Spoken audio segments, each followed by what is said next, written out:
Solid Waste and Litter Update, Ms. Erica Rhett-Hunt for introduction. Thank you so much, Erica Rhett-Hunt, Council staff.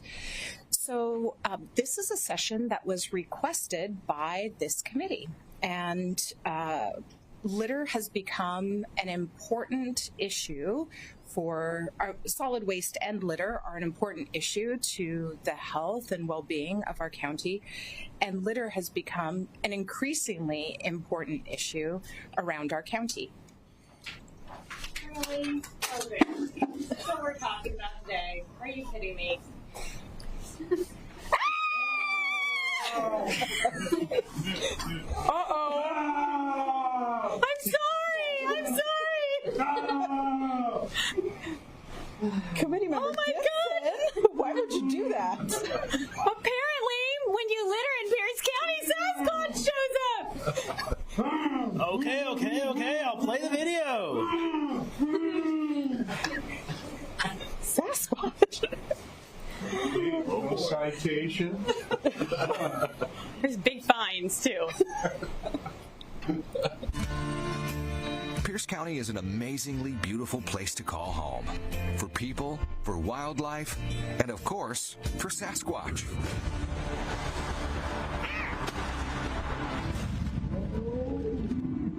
Keeping our community litter-free takes all of us, like these unsuspecting volunteers. Around here, we believe in clean.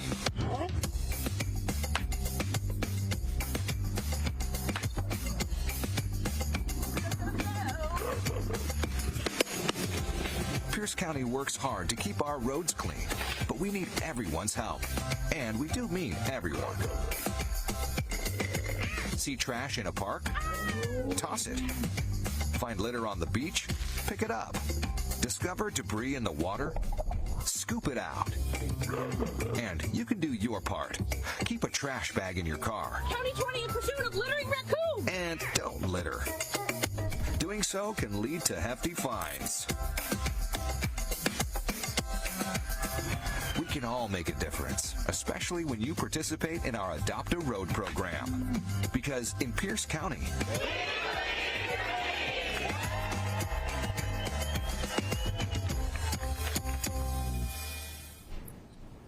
That is a wonderful video. And yes, we do believe in clean.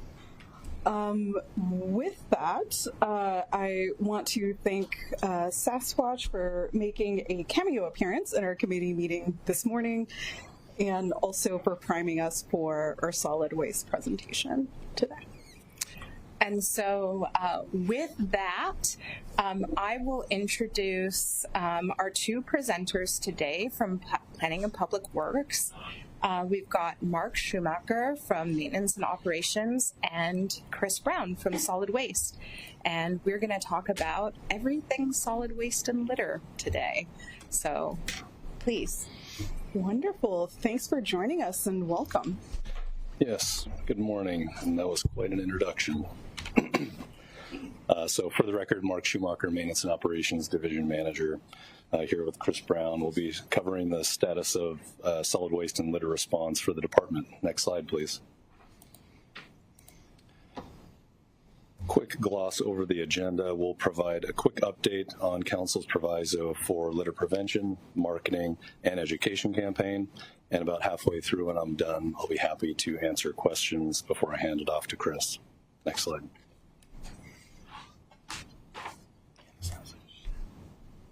Crossing the department, there are a variety of programs that coincide with the common goal to reduce litter and respond to litter and its related impacts.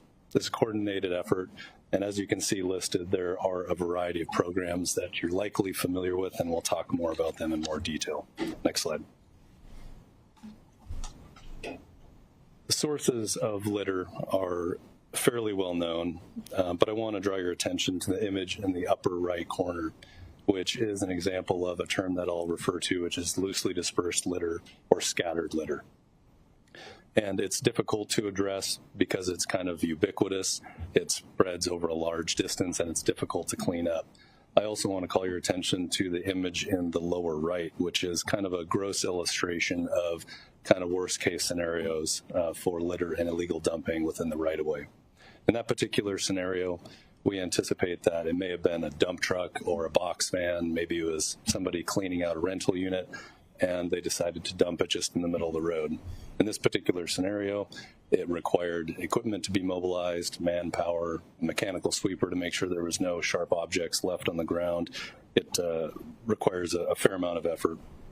It also include a few other examples. Occasionally we find derelict vehicle bodies or RVs, things that actually require equipment to be mobilized to actually crush on site, load into a dump truck, and haul off. Other worse scenarios may be human waste found in the right-of-way and or syringes or other items that require a hazardous waste contractor to do the cleanup. Next slide. At M&O, we categorize our litter response based on proximity to the right-of-way. First and foremost, we respond 24/7, 365 to litter and objects within the right-of-way that present challenges to the traveling public. The next tier of severity is roadside locations with a high volume of litter. These are things that are left on the shoulder or in ditch lines. They may impact drainage. They may impact motorists' incidental use of the roadway shoulders. And so we coordinate responses over the course of week or days among our supervisors to make sure we respond to those quickly. And the last item is scattered litter along the roadside. Next slide, please. Like anything, a solution or even an attempt requires a holistic response, a diversified kind of multimodal series of different programs to respond to the nuances of litter in the roadway. Starting with probably the most predominant, which is response trucks for maintenance and operations. That's typically 2 people in a pickup with a trailer, and they're being coordinated with supervision, responding to the various responses to litter and potholes and other things that are called in over the course of the day. This is predominantly road funded. However, occasionally litter is identified on surface water management parcels, and there are different funding mechanisms for that. The next item, the litter vacuum truck, also known as Vac Squatch. We try to use it daily when it's fully operable, and it focuses on loosely dispersed litter. It was a byproduct of the budgeting process a few years ago, and it has been successful for scattered litter.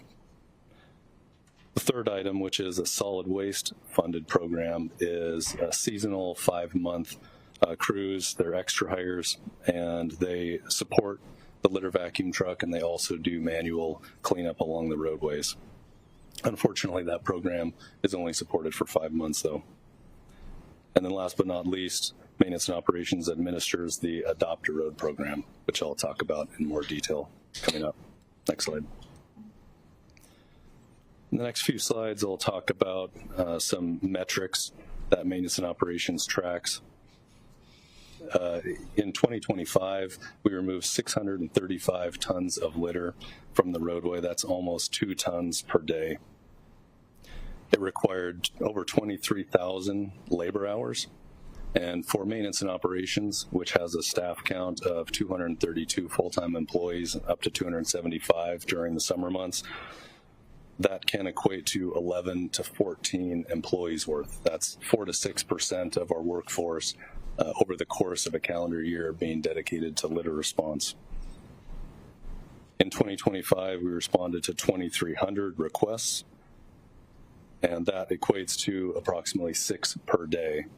And I'll share one anecdote. When we were meeting a couple months ago with our supervisors, it was an hour-long meeting in the morning, and over the course of that hour, our field supervisor, who's dedicated to the Spanaway grid and the Parkland grid, received 9 requests in SeeClickFix for litter response. And so it can come in at definitely high volumes, and we do value customer service, so we have responses to those customers, and we respond quickly.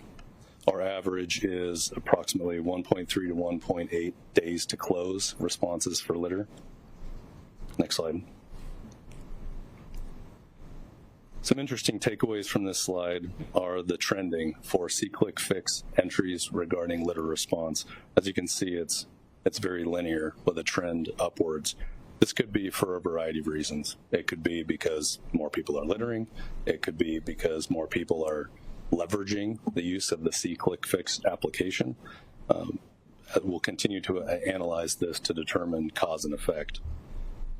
On the map, you'll see to the right, the color codes are related to different status fields, but the essence of this map is to display the geographic impacts, noticing that most of the SeeClickFix entries are affiliated with the Parkland, Spanaway area in Central County, and as you get north, south, east, west, farther away from that epicenter, you see less requests for litter response cleanup.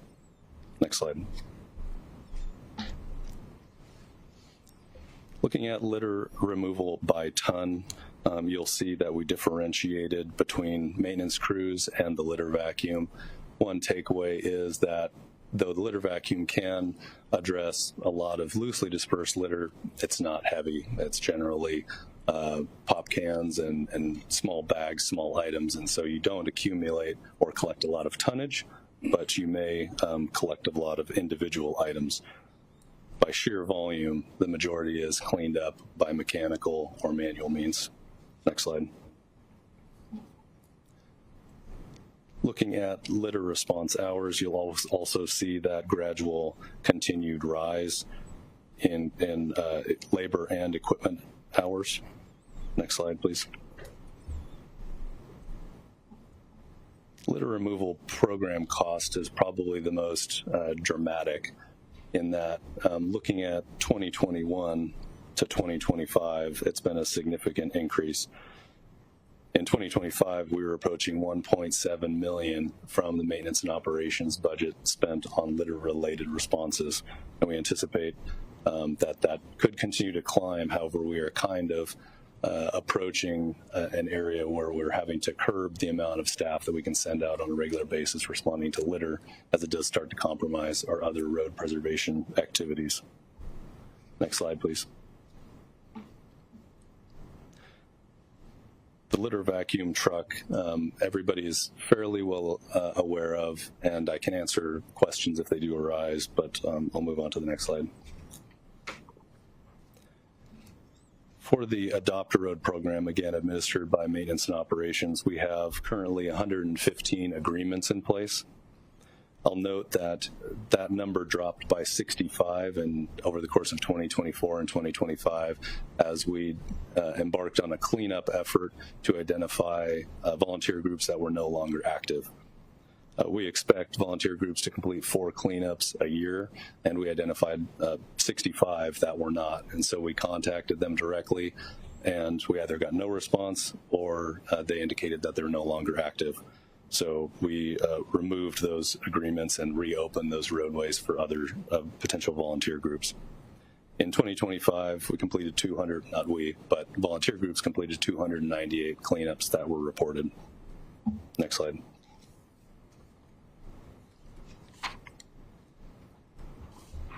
In 2025, we leveraged ARPA funds to develop kits that could be given to the high-performing volunteer groups, which included all the bags, pickers, safety equipment, signage that they needed so that they didn't have to report to a county road shop to pick up that gear. They could just go straight to their objective and perform the cleaning, and that has been successful.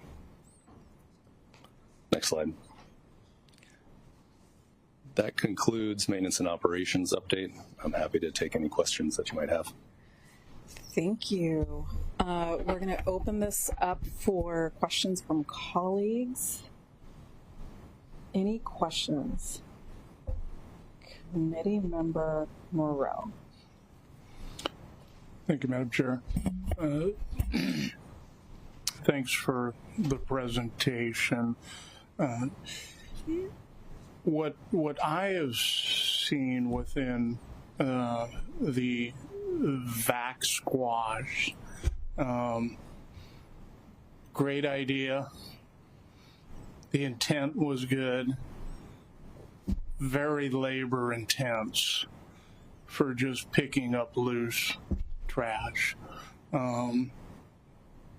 a crew of 3 just collecting bags with a grab stick could do it as quickly as that piece of equipment. Have you taken a look at what the cost is to operate that piece of equipment? And, there again, I think it was under the best of intentions that we purchased that, but the reality of operating that and the man hours it takes, I'm curious if you've kind of taken a dive into that now that you have some years under your belt. Yeah, thanks for the question.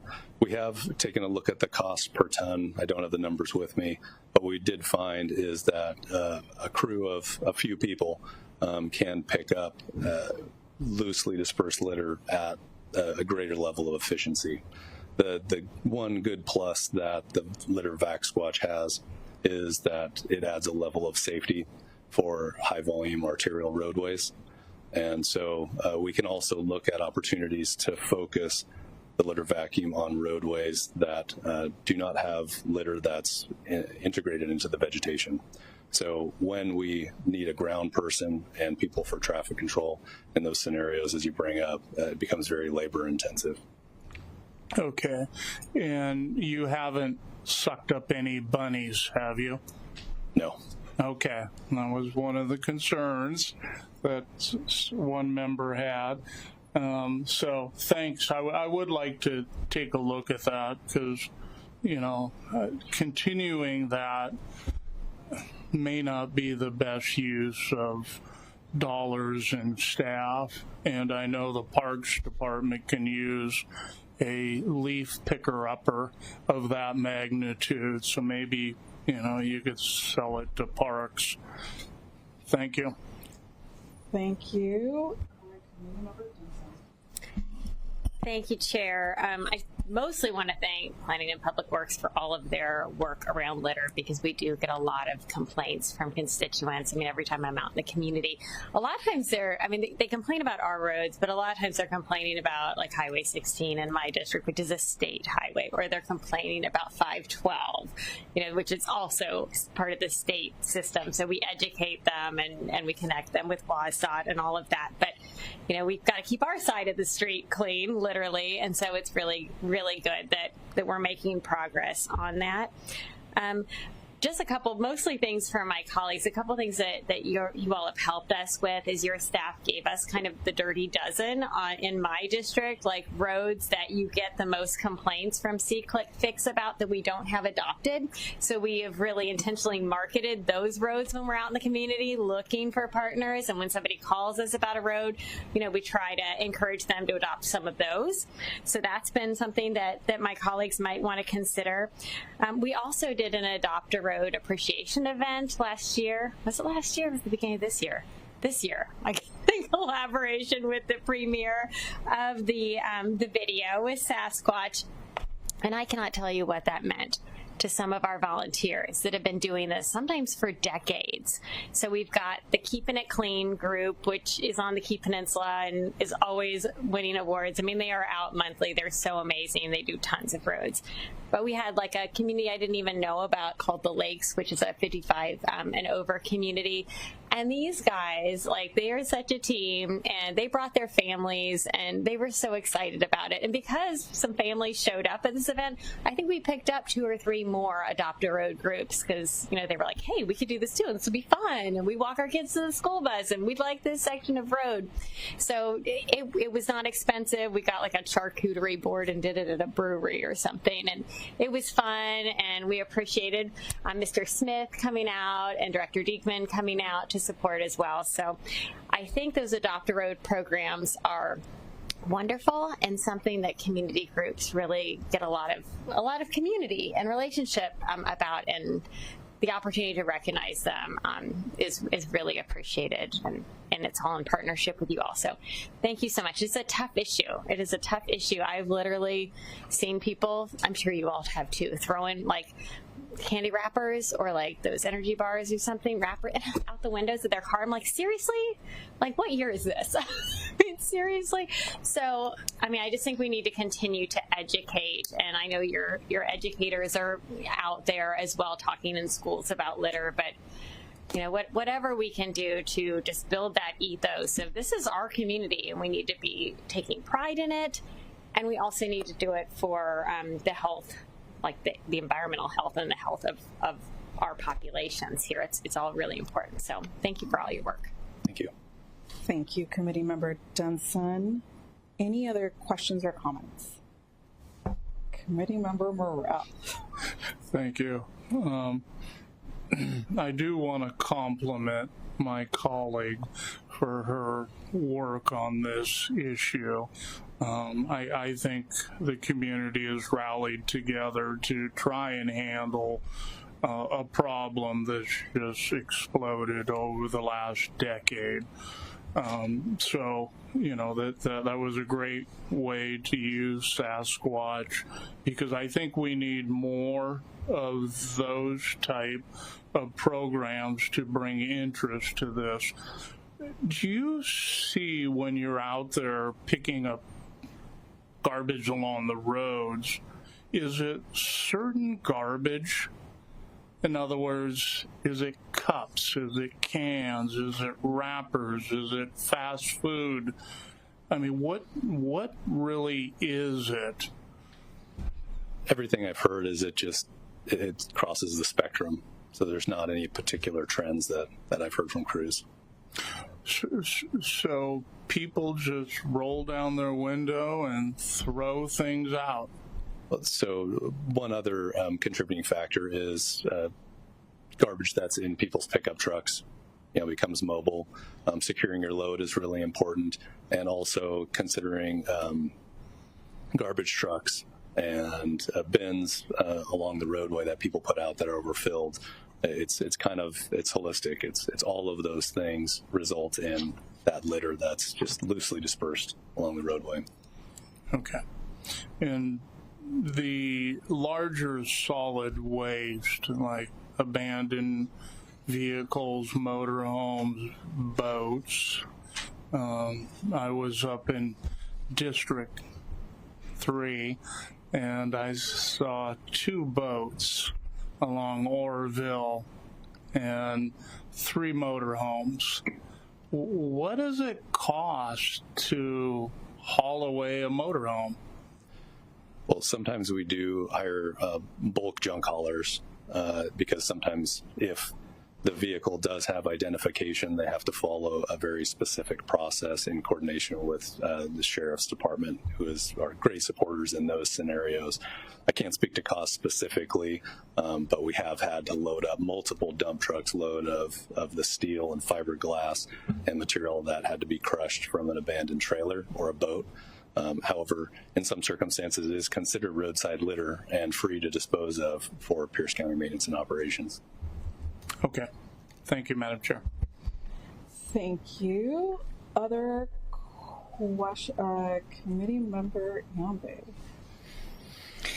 Thanks, Madam Chair. I just wanted to thank Councilmember Denson for that fun update to the litter campaign. As somebody who frequently gets out in my district and does litter cleanup, just last month went out with Summit Waller Community Association and through the Pierce County Adopt a Road program, and then filled up a couple bags. And I can tell you, Councilmember Morrell, there's a lot of beer containers and car parts and, stuff up and down Waller, and animal, examination things. It was just a very interesting day. But I appreciate a couple of the organizations in my district frequently say, hey, there's tough requirements for the Adopt Road programs that we have to get out, 4 times a year, clearly. But just thank all the different groups who are joining our Adopt the Road program throughout the county and working to show some, civic responsibility and community engagement. I think it's a great way to talk to neighbors and a great way to help beautify our roads. So appreciate all the work that you all do. Thank you. Thank you. Committee Member Denson. Thank you. Thank you, Chair. Committee Member Morrell's question just made me think of one more comment I wanted to make. Although litter out there is the full gamut, when I go out on cleanups, it just seems like there's a few bad actors, because you see the same brand of beer cans, and you see, like, for example, there's one span of road in Gig Harbor where, like, it's Red Hook, and you see the cans, and you even see the box that they throw out, and you see the same brand of liquor in mini bottles. You see, I mean, it's so consistent. Like, I often feel like there's like maybe a handful of people that on their way home from work, you know, are tossing this stuff out the window, and if we could just catch those people. So I wanted to also do a shout out to the sheriff office, especially Deputy Capetto, who has always been really great in collaborating and getting the word out.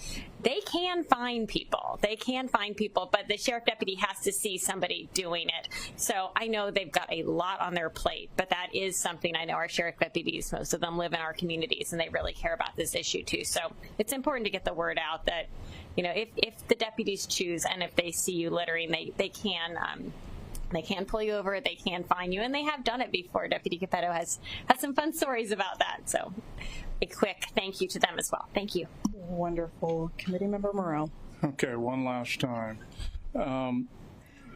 To follow up on Committee Member Denson's comment, I know that, you know, convenience stores, fast food places, you know, I see a lot of that type of trash.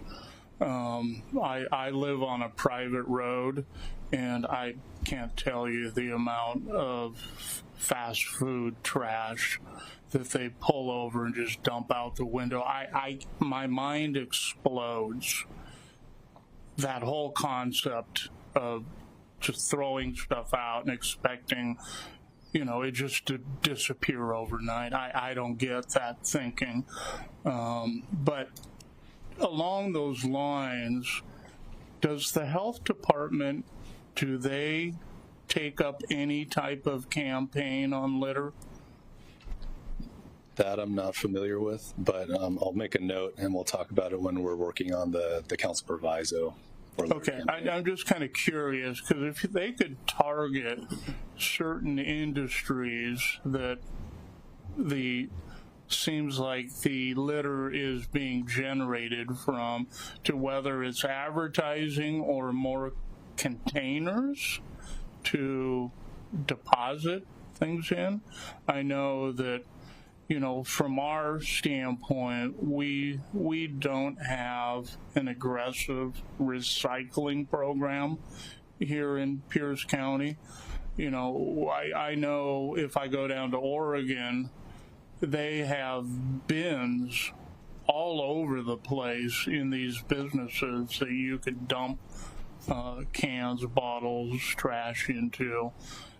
It seems like they're, again, not making excuses, but the availability and the conscious connecting of people to use those facilities to get rid of their trash, empty out their car, and throw it into a disposal instead of out the window is an education process. So, okay, thank you. Thank you, Madam Chair. I'm done.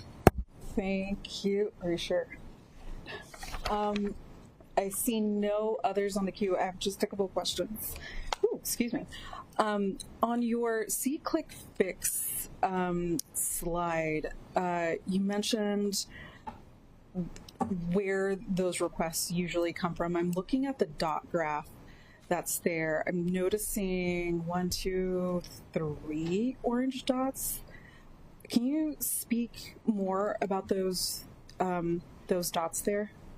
Yes, this is a snapshot in time, and at that time, the orange dots were referring to new or assigned SeeClick Fix entries. There are a couple green dots, as you can see, and those were just newly, the ones that came into the system.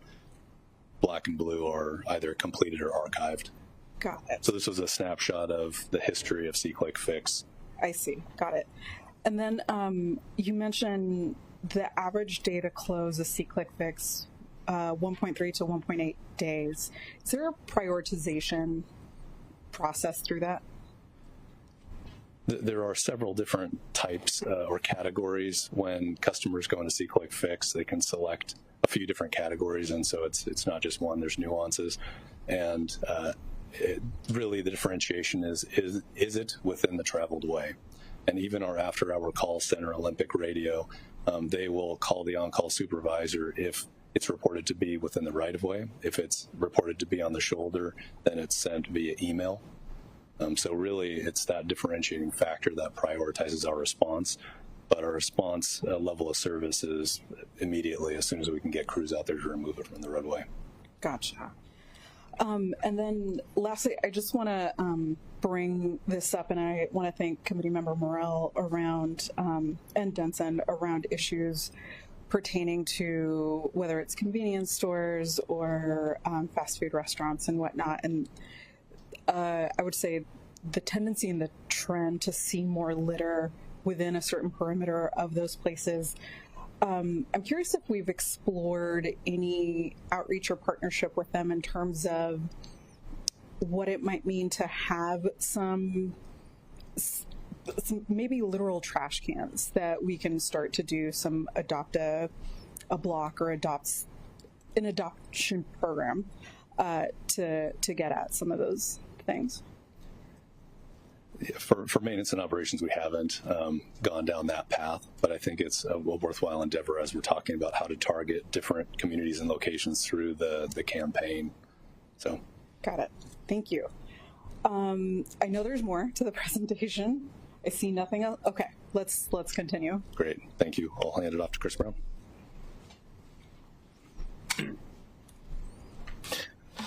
Good morning. I'm Chris Brown, Planning and Public Works, Solid Waste. I'm going to, I think, finish our presentation on some of the solid waste and the programs that we're utilizing right now to really work with some diversion to hopefully lengthen the life of our landfill. First up, we have our Secure Your Load campaign. As Mark had alluded to, this is one of the, I think, big contributing factors to what we see from a litter standpoint. This is something we have partnered with the Department of Ecology on. Started last year, did a big campaign. We're out again this year to really educate people who are coming in. We've been able to market this in a number of different ways, print newsletters, e-newsletters. I think the biggest one for us has been what we're doing at the transfer stations and being out there in person. We've had our staff out there on a number of different days at every one of our transfer stations to let people know why securing your load is important and how to properly do it if they aren't. We are also working with the City of Tacoma, who has undergone a similar campaign. So we're trying to coordinate our efforts so that we are doing the same things across the board everywhere in Pierce County. One thing about these unsecured loads is every year they cause about 300 accidents within Washington State and can really are the cause of up to 40% of the roadside litter that you see. So combating that, really getting that message out and hammering it home is something we want to try and do. We did see a drop this year, about 5% from last year. So we were pretty happy to see that. I think this is something we're going to continue to do year in and year out, just to make sure we're getting that message out.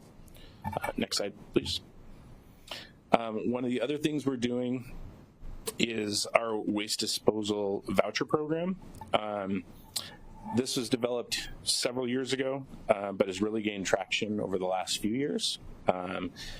It is really an equity-based program that we've got that has a goal of really helping low income and those in need.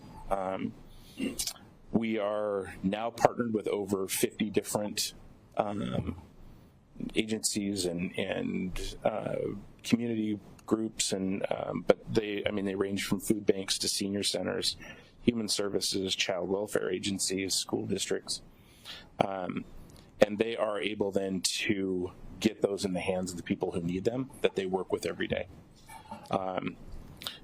We also use these in emergency events. So much like our flooding event in December, we were able to utilize these in such a way where by putting just a different code on those, we were able to track everything that we had brought in from that specific event. So it's pretty helpful in that regard. Last year, we had a redemption rate on these of 27%, which is pretty remarkable from where this thing kind of got going. But we also were able to pull in 1,800 tons of material that could have ended up on our roadsides or as code violations. With a lot of that, just like the next program I'll talk about, some of that we were able to recycle it and repurpose it. So, next slide. So litter credits is another one. This is something we've had in place for a long time. We have revamped this recently to try and get more participation out of what this all looks like. This program, well, one of the things that we're really looking at trying to do with this is help cities and towns combat litter and illegal dumping. And so we have allotted litter credits to each of these cities and towns based on population. And with that, the setup really is to help with litter pickup events, address illegal dumping, and hopefully create some of the Adopt a Road programs like we have that the cities and towns can then be responsible for. We have a couple that are already have established programs, and we have talked to, I believe, 4 cities and towns about how to create that new program to get Adopt a Road within the city. Last year, we had 6 cities and towns that were able to take advantage of these litter credits, and we were able to dispose of 465 tons of material through that program. And then these are also used, I believe, by M&O for some of their roadside illegal dumping cleanups, litter cleanups, and for code enforcement online requests. Next slide. And then we have community cleanups, which we started in 2017, and this has had some very significant changes to it. Originally, this was a one-for-all. We would set up basically a temporary transfer station of sorts, and people would bring stuff in. We had it was not the most efficient use of our funds, and so we have since really brought this back in and made it a much more targeted approach to communities in unincorporated Pierce County that are really more of the low income and in need. In 2025, we were able to help service 1,800 homes, removed 75 tons of material, almost half of which were recycled, repurposed, or donated. And so we're pretty proud of that. We strive to try and do 6 to 8 of these cleanups each year. And I think we're on track for that. And really the goal is to help the neighborhoods, assist the people that are there with items that maybe they don't have access otherwise, and really to divert as much material away from the landfill as we can. Next slide. So this is talking a little bit about county disposal and kind of where we're headed with that. So everything that we pick up or bring in that needs to be disposed of, we are fortunate to have an in-county landfill out at 304th Street. All of Pierce County's material, City of Tacoma, JBLM, all of that material goes to our 304th Street landfill. It's the equivalent of somewhere between 1 and 1.1 million tons every year. So it's a pretty big number. We are going to reach capacity there sometime in the next decade, and I would say sooner rather than later. And so knowing that, we are really working and focusing on what to do for life after the landfill. We're looking at how we can divert more waste. What can we do to reduce waste that's coming in? and eliminate that. How do we improve our transfer stations so they are equipped for all the things necessary for long hauling by rail, which is I think the cheapest option that we would have. And then exploring future infrastructure needs to really look at the efficiencies and ways that we can save money for our ratepayers. Next slide. So as far as kind of some of those diversion opportunities, we have a number of different recycling programs that are out there. They range from curbside recycling and food and yard waste. We have glass drop-offs, which recently, with Tacoma kind of moving to the same setup that we have with those glass drop-offs and not collecting at the curb, we've been working with them to try and make a coordinated effort so that we're able to again, have uniformity throughout the county. We also have HHW disposal, water bottle filling stations. We're working with schools on recycling and composting, and we have some food waste prevention outreach that we do quite a bit of. Along with that, there's a number of different outreach methods that we use, including Earth Matters, social media, and we do several community events throughout the year. Next slide.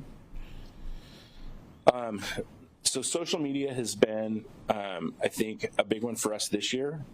We've made more posts than we ever have, and I think that it has been working for us. A huge shout out to our communications folks, because they have been invaluable in a lot of the things that we do, but this specifically. We were able to do a number of different posts and themes that range from shred events to some of the seasonal recycling opportunities and even composting with what we've got there. And so we are hoping to continue that and maybe even increase as we see the need in other programs that are coming through. Next slide. So along with social media, we have a number of different print sources too. The biggest one that we have is our annual Earth Matters newsletter that goes out to all of the households in the Pierce County system. And so this is, we make sure that there's a recycling menu. We have the shred event list. We have a number of QR codes that go to different parts of our website just to get information out. And then we always have some sort of a cover story. I think this last year it was, or the year before maybe it was solar, but there's always something that we're really trying to spotlight and get out in front of people. We also have meal planners and magnets that are requested significantly every year that we were able to send out to folks. We also have then stickers and flyers that we utilize at those community events that are usually pretty popular. Next slide. These are going to be some of the pictures from our community events, and we try and kind of focus our messaging when we're out, depending on where we are, but we have that information for a lot of the programs and a lot of the things that we do. One thing that really we've been trying to hit hard in the last 2 years, I think, is this composting and food and yard waste with the new legislation that's coming down. And so we're really focused on making people aware, and hopefully getting more food waste in with yard waste and away from the landfill. Next slide. So we have a budget proviso, and this is really centered around, I think, litter and that campaign that we're working through. We've had a kickoff. We are working through meetings. The provisor team, which is made up of several different PPW divisions and communications. We are looking at several different things. One thing that we have worked with communications on, and communications has come up with a slogan for us to use, which is litter-free, mountain to sound. And so we're kind of working through that a little bit. Communications is also working through and processing to develop a brand that will include a logo for our outreach and different outlets.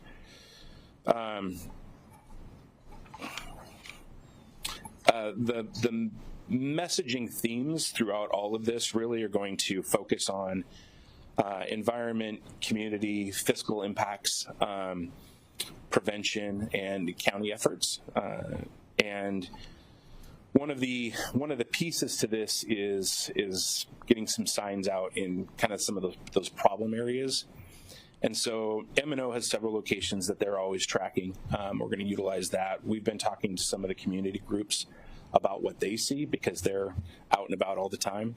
And so trying to really hone in on the best places to get some of these, don't litter, no illegal dumping, those types of signs out there that we can help to enforce some of the pieces that we're seeing. That is one of the goals of this that we're currently working on. Communications is also updating our roadside litter website and creating some outreach materials that we'll be able to use in schools. So the projected timeline that we have for this, so this month communications is really looking at finalizing the brand and messaging and coming up with the website updates. We are looking at trying to pinpoint the locations for where we want to put the signs. Next month, we're going to begin kind of the social media series and have some work towards outreach materials for community events. August and September, we're looking to get signs up, right? So hopefully you'll start seeing those out and about. Then we're going to evaluate and identify next steps, and then hopefully in November, we'll be able to report back out on how all of this is going. Next slide. So we've got resources that you can kind of take a look at, different aspects of litter pickup, the Adopt a Road programs, a recycling menu, which is pretty significant, just different ways to become more informed on some of the things that we're doing. Next slide. And then for reporting problems, we've got a couple different ways to do that. You can find the portal on the website. We have an app, or you can call directly to M&O's main line, trying to make it as easy as possible for people to report the problem so we can get things cleaned up. I think that is all we've got. Wonderful. Yeah, Thank you.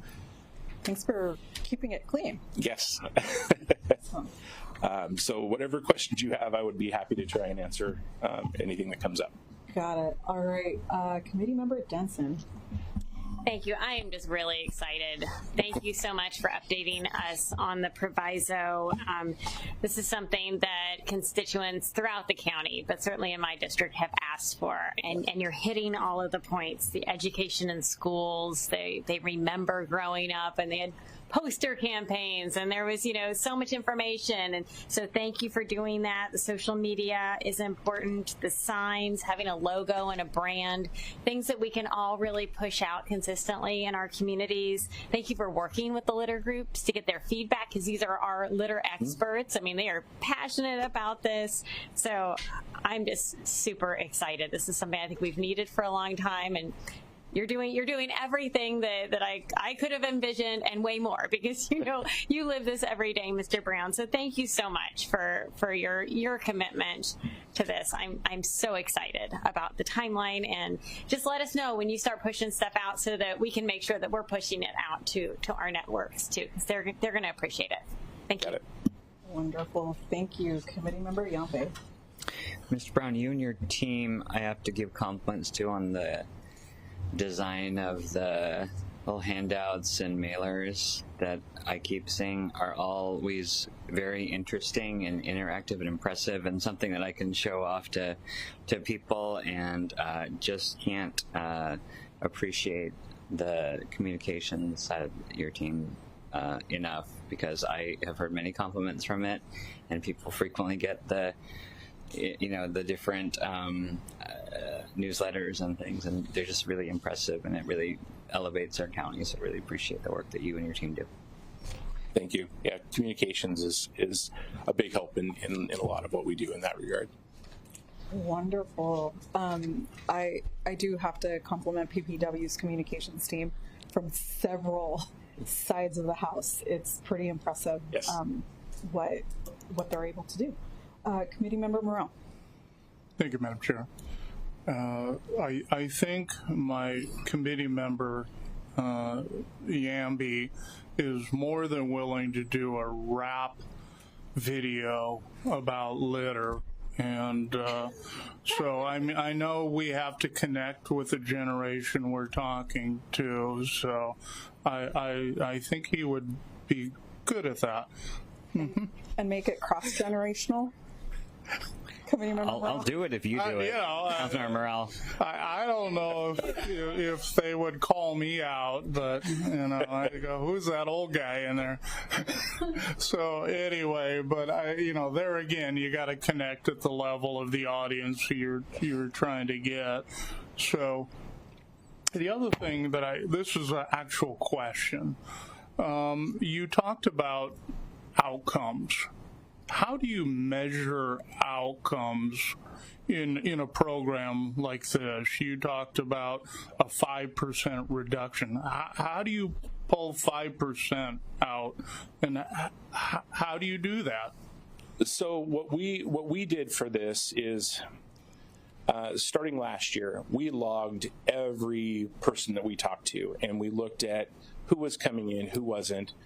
We also employed a lot of the scale house operators to help us with that. And so we ended up with a pretty good sample size of data from different people that were coming in and where we were. And so we tried to replicate that again this year. Same time frames, transfer stations and whatnot. And what we saw was fewer instances of unsecured loads.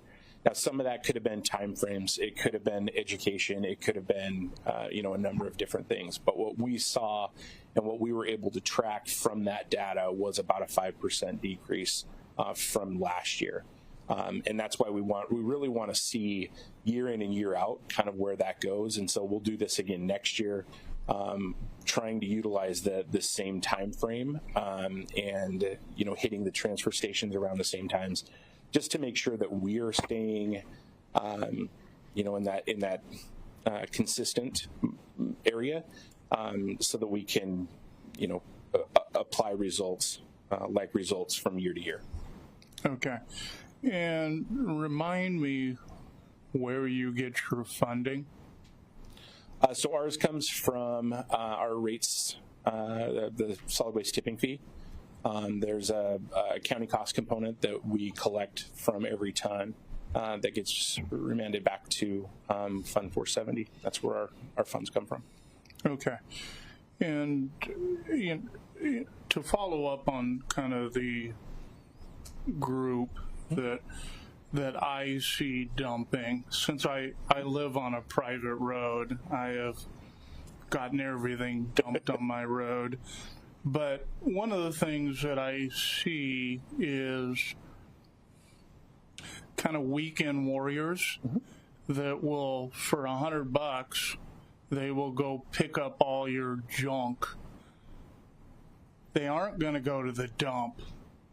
They're going to take the $100 cash and they're going to go find a side road, a low traffic road, and just dump it and go.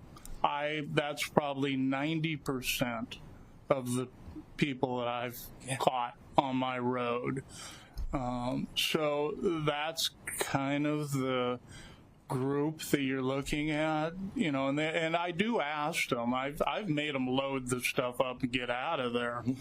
Of course, I got, committee member Herrera standing there, but they'll admit it. They'll go, I'm not going to take it to the dump where it's going to cost me $60 to dump this load. I'm going to take the $100 and just keep it.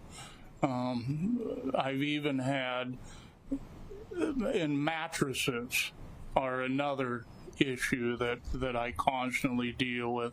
And I've caught young men with their 8-year-old kids helping them unload a mattress and dump it on my road. And I, of course, gave that father a little education and made him load that mattress back up on his car and explained to his 8-year-old that this is not right. But, you know, it is challenging, but the amount of money that we spend on this is incredible. And I, you know, of course, I'm going back in history where every home, especially in my area, had a burn barrel. That's how we got rid of trash. But obviously now with this state's rules and regulation, you can't do that. Yeah. So it is a cost that people now have to take upon themselves and be responsible for. So anyway, but thank you for the work you do. Thank you. Any other questions or comments? Seeing none, I have just a couple. Okay. I'm curious around, so committee member Morrell talked about the 5% drop. You talked about the same time frame. What time frame are we talking about? We look at end of May to mid-June. That's when we really began that program last year, and so we just in fact just finished up this year with that, and so that tried to compile the records as quickly as we could to see where things were from last year to this year. But yeah, it's right around that beginning of summer time frame. Is there a rationale behind that? Why it's beginning of summer? No, not specifically. I think this was a similar time frame that Tacoma had done theirs the year before, and working with Ecology, this is just how everything kind of worked its way through. I think we wanted to try and get to this point as people were bringing, you know, the weather's getting nicer, things are starting to come in, and so you can kind of see when that uptick comes in from different customers that are self-hauling. Gotcha. And then my next question, you shared a few data points on your social media footprint. I'm curious if you have a geographic distribution of where some of these click rates are coming from. I don't know that we have. Communications may have that breakdown, and I can talk to them and get that for you if they have the way that works. I don't have it here with me, but I'd be more than happy to find out. Yeah, I'd be very interested to know who's receptive to this information, and also what parts of the county we could focus different engagements to get at the same point of keeping our community clean. We have committee member Morrell. I knew it. Go ahead. Thank you, Madam Chair. The other comment that I wanted to make pertaining to landfills, you know, I've watched the 304th land, and actually I was down in Olympia when that bill passed to allow us to use that property. But the scale of that project and the size of that project is really amazing. Once you're basically making a mini mountain out there with a lifespan that's okay. This is how long we got, and I know Councilmember Herrera, myself, and a few others from the Port of Tacoma went to Copenhagen. And one of the tours we took is the fact that Copenhagen is a very clean, a very environmentally conscious community, They have chosen to not have landfills, but to incinerate everything. And they have a facility 4 or 5 miles out of town that is the most technologically advanced fireplace that I've ever seen. And they incinerate 100% of the solid waste that is produced by that city, and then heats water and sends it back to the city that heats the entire city. And the environmentalists can talk about natural gas and the CO2s and the fluorocarbons and all that, but they actually showed us their stacks, that they have, and I mean it was so clean. That other than the heat produced, you couldn't see anything. And they had trucks piled up, just dumping from furniture to whatever. Then they would sift out, get the metals, and recycle all that. But, I just look at what could be done. And of course, in this state, they're never going to do that because we're talking natural gas. But that solved an entire city's garbage problem. And they're quite proud of that. So I don't know if Councilmember Herrera wants to elaborate on that, but that was quite an enlightening tour. Thank you.